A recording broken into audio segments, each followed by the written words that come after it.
Eh ben, j'aime bien cette idée que justement les hommes politiques doivent répondre aux experts et de manière générale aux citoyens. Et là, j'ai un petit problème de compréhension. Messieurs, pardon, on verra ce que M. Temal nous explique après. Mais si j'entends bien la communication finalement et les discours qui finalement est le discours des États-Unis en clair, j'ai du mal à comprendre la logique effectivement de votre analyse. Il y a une question très simple qui a été posée sur la l'égalité. Ce sont des frappes qui ont violé le droit international. Je pense que c'est incontestable. Chapitre 7 des Nations Unies. Ce sont des frappes qui vraisemblablement ont violé la constitution de notre pays. Vous faisiez référence à l'article 35. On ne peut pas considérer que frapper un pays souverain qui n'a pas demandé d'intervention n'est pas une déclaration de guerre. Et puis, on parlait des armes chimiques quand même, et c'est un vrai sujet. Il y a des conventions internationales. Il y a une convention internationale sur les armes chimiques qui prévoit en cas d'attaque, en cas de problème, un mécanisme international d'enquête qui n'a bien entendu pas été suivi. Donc, je pense que du point de vue de la légalité... Non, mais alors justement, c'est intéressant, monsieur le député, parce qu'il y a 4 ans, on nous avait déjà, et effectivement, il y avait une réalité et des frappes chimiques. Il y a du gaz sarin, notamment, qui avait été du chlore, mais du sarin qui avait été utilisé. Levée de bouclier contre le régime de Bachar el-Assad.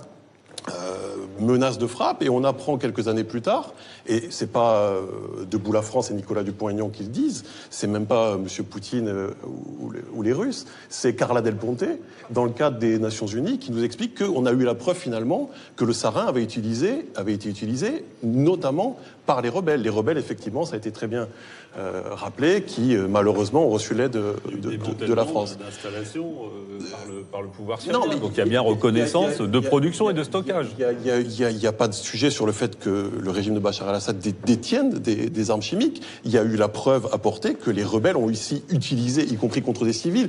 Et quel est le sens de ma remarque? C'est que là, en l'état, s'il ne fait pas de doute que ces frappes ne sont pas légales, il me semble qu'il y a un problème aussi de légitimité, dans la mesure où on n'a pas la preuve. Moi, j'ai essayé d'écouter, de comprendre chacun votre discours, mais il n'y a pas de preuve que c'est sur ces frappes-là le régime de Bachar el-Assad qui a utilisé ces armes chimiques. Donc, et pour conclure, au-delà de ce cas d'espèce-là, je veux dire, moi je suis citoyen français et à Debout la France porte-parole d'un mouvement gaulliste qui porte une vision, voilà, d'un monde multipolaire. Le général de Gaulle d'ailleurs avait été visionnaire, puisque au moment de l'affrontement des deux blocs, il faisait déjà référence à ce monde multipolaire qui aujourd'hui existe. Et je pense que le rôle de la France, puisque vous êtes président de la Commission à l'Assemblée, devrait justement de faire entendre notre voix dans ce monde multipolaire, à l'heure où plus que jamais, il faut réfléchir à la suite. Les États-Unis sont un empire qui est sur le déclin, et la France aurait un rôle à jouer. Et je ne pense pas que c'est en suivant les États-Unis ou les mouvements atlantistes, on parlait des néoconservateurs, que nous irons dans l'intérêt de ce monde multipolaire, parce que le coup, on nous l'a déjà fait en Irak. Sur les preuves, c'est là où moi j'ai du mal à comprendre, et surtout après les discours qui ont été tenus. Mais pardon, mais on nous a présenté des preuves qui se sont révélées fausses. Il n'est pas question de mener la guerre en Syrie, il n'est pas question de renverser le régime.